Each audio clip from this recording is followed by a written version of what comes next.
aí, galerinha, dando continuidade à ecologia, né? Onde na nossa primeira aula a gente tratou um pouquinho sobre atualidades. Na nossa segunda aula a gente falou um pouquinho sobre relações ecológicas. Hoje a gente vai falar de um assunto que cai muito no Enem, principalmente nitrogênio, que são os ciclos biogeoquímicos, certo? A gente começa fazendo uma breve reflexão, onde Antoine Lavoisier já falava: na natureza nada se cria, nada se perde, tudo se transforma. É verdade. Então, estamos falando sobre ciclos. Ciclos que são vitais, né? Ciclos que são fatores abióticos que contribuem com os fatores bióticos. Então, a gente vai falar um pouquinho e entender que esse ciclo, essas transferências de elemento químico entre seres vivos, os principais citados para o Enem é justamente o quê?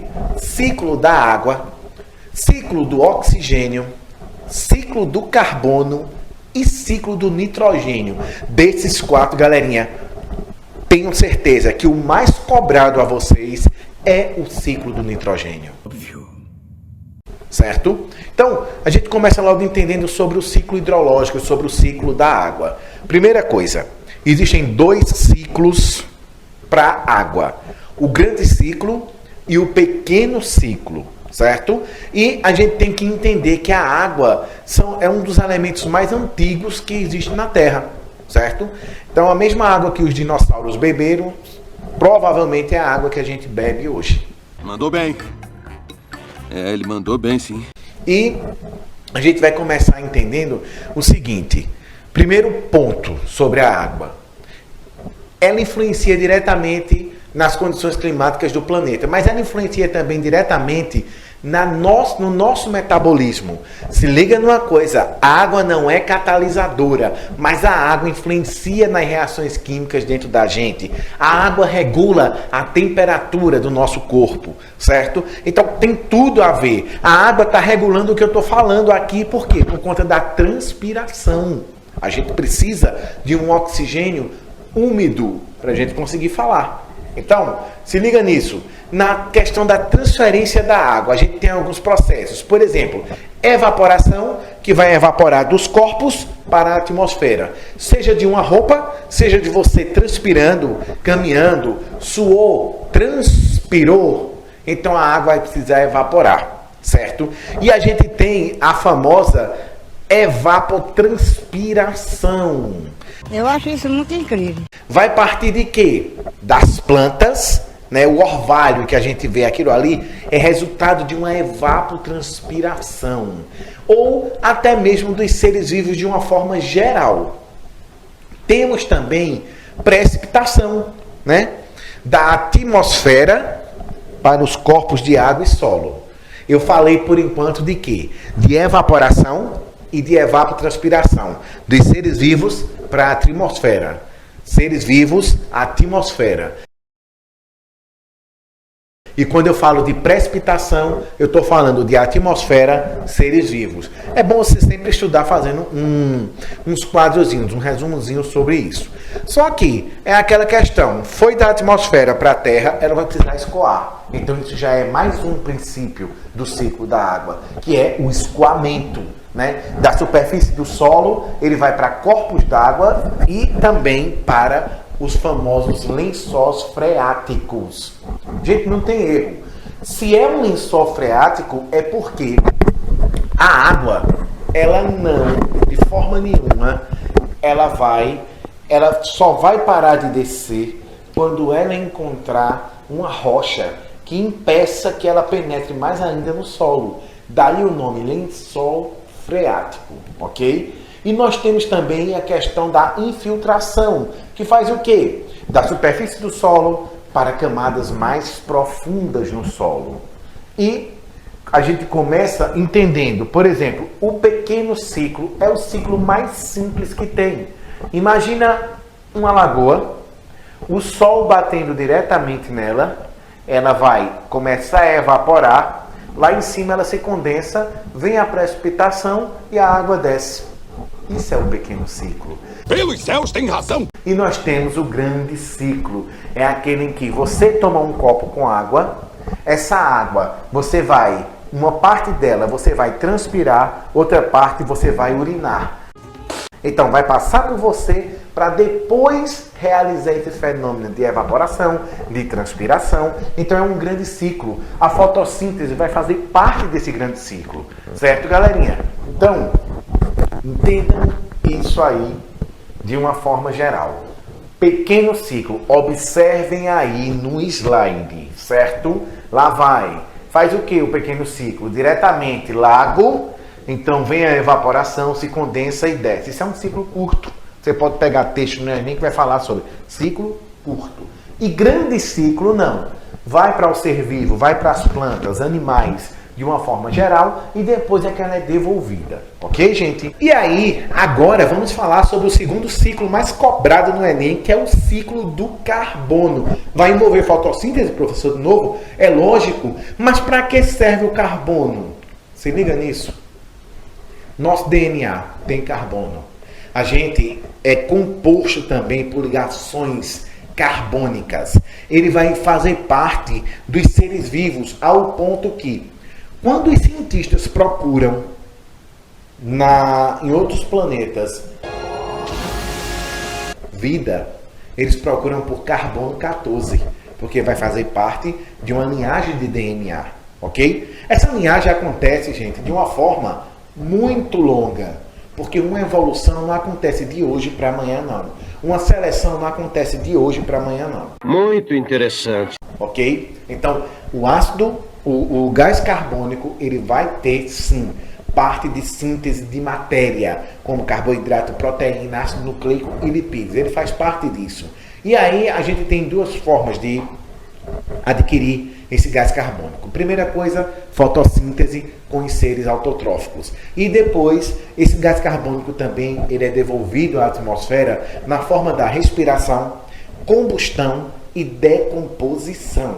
Tudo isso eu vou ter devolução de carbono, ok? Gás carbônico é importante para a vida na Terra? É.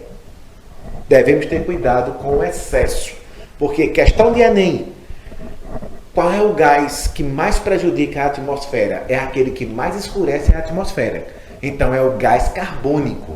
E existe disso aí, né? Nesse ciclo existe 3 estoques de carbono. O primeiro na atmosfera, como a gente entendeu agora, esse gás é emitido, pode escurecer em excesso.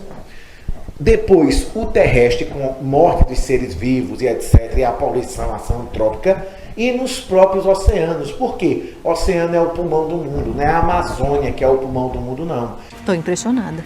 Não fique. Mas graças ao fitoplâncton, né, ao plâncton do mar, lá vai ter uma grande produção de gás carbônico.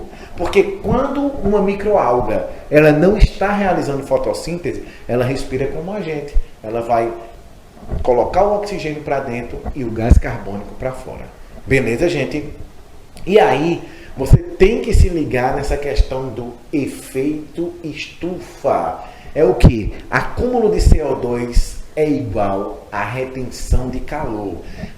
O mundo começou a observar isso na década de 50, com o período da industrialização, certo? Então, em alguns países como Índia e China, com a superpopulação, lá você consegue observar muito bem a queima de combustíveis fósseis e uma piora dentro daquela atmosfera, principalmente no período de inverno. O ar pesa, então toda aquela poluição desce e o aumento de doenças respiratórias é evidente, né? E por último, não menos importante, queima de florestas, seja uma queima de forma natural ou uma queima na ação antrópica. E a gente sabe que a ação antrópica ela é recorde em prejudicar o meio ambiente. Se liga só, galerinha, nesse nosso terceiro ciclo, ciclo do oxigênio. Quando a gente fala de ciclo do oxigênio, a gente tem que se lembrar de respiração. Quando eu falo sobre respiração, eu tenho que partir sobre a respiração celular. Então dá uma revisadinha lá em ciclo de Krebs, ok? Então, só para a gente relembrar um pouquinho, eu lembro que você comeu um pão, a insulina vai quebrar a molécula desse pão e ela vai fazer com que a nossa membrana ela se abra para que a glicose entre.